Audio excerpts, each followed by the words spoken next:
राजौरी के कोडरंगा sub division में बुडाल गांव में 14 लोगों की मौत किसी बीमारी की वजह से नहीं हुई है।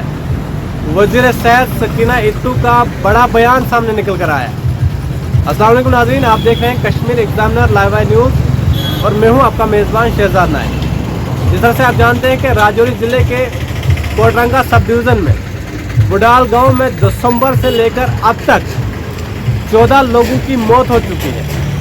बताया जा रहा है कि ये 14 लोग जो वो एक ही खानदान के रहने वाले थे। लेकिन मैं आपको बता दूं कि वज़ीर सेहत सकीना इत्तू ने आज नामानिगारों से बातचीत करते हुए ये कहा कि बुडाल गांव में जिन 14 लोगों की मौत हुई है वो किसी बीमारी की वजह से नहीं हुई है।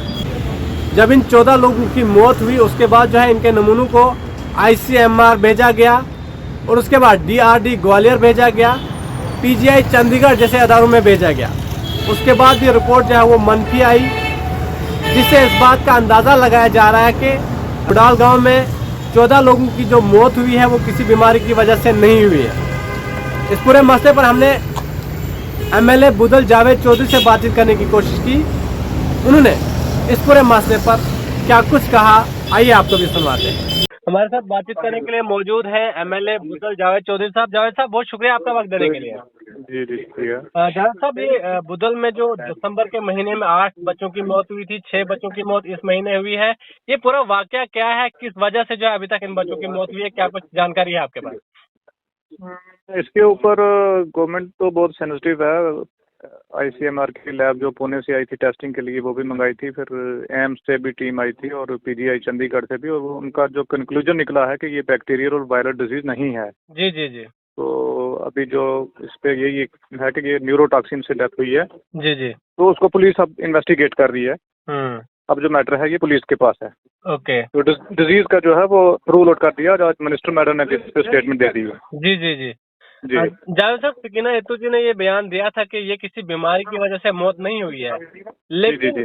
बाकी जो मेडिकल ऑफिसर्स हैं उनका क्या कुछ मानना है कि वो क्या कह रहे हैं कि आखिर किस वजह से मौत हो रही है? क्योंकि सकीना इत्तू जी ने कहा है कि ये अगर कोई बीमारी होती तो ये 3 घरों में नहीं फैलती, ये पूरे इलाके में फैल जाती है बीमारी, लेकिन ये किसी बीमारी की वजह से मौत नहीं हुई क्योंकि टेस्ट में भी ये रिपोर्ट आई है। बिल्कुल, क्योंकि ये 3 घर नहीं, ये एक ही फैमिली है जी जी जिसमें डेथ हुई है। क्योंकि अगर डिजीज होती तो पूरे गांव में फैलती, वायरल होती या बैक्टीरियल होती। जी जी तो अब जो वो फाइंडिंग आ चुकी है कि ये न्यूरोटॉक्सिन से डेथ हुई है। जी ये ब्रेन पे डायरेक्ट इम्पैक्ट हो रहा है। जी जी तो अब वो पुलिस इन्वेस्टिगेट कर रही है कि क्या रीजन क्या है, ये फूड चेन में पॉइजन था या डेलिब्रेट पॉइजन था। जी जी।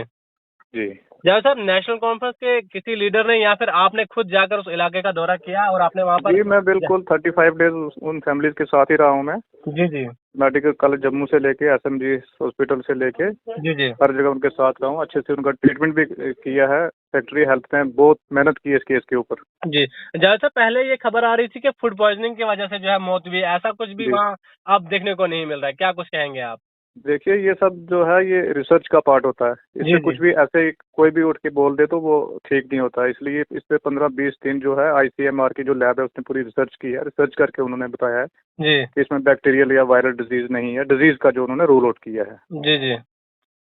तो तो अब ये पुलिस जो है जावेद साहब कब तक जो है अपनी रिपोर्ट सबमिट करेगी? पुलिस ने, देखो पुलिस भी काम कर रही है, पिछले 15-20 दिन से लगी हुई है। जी 2-3 जो सस्पेक्ट है उनको राउंड अप किया है, उनकी जो कॉल हिस्ट्री वो निकाली है और जो सब वो उनके जो लिंक्स हैं उसको स्टडी कर रही है। जिस फैमिली के लोग जो है इस हादसे में मरे हैं, ये जो पूरा वाकया पेश जी आया है, उनका क्या कुछ कहना है? वो क्या कह रहे हैं कि आखिर क्या वजह हुई? वो पुलिस के साथ कॉपरेट कर रहे हैं, बता रहे हैं जो क्लू वगैरह पुलिस को चाहिए वो दे रहे हैं। जी जी तो वो तो कहते हैं कि खाने से ही हुआ है, जी। जो फूड इनटेक से ही हुआ है। ओके। जी बहुत शुक्रिया जावेद साहब हमारे साथ बात करने के लिए। Thank you.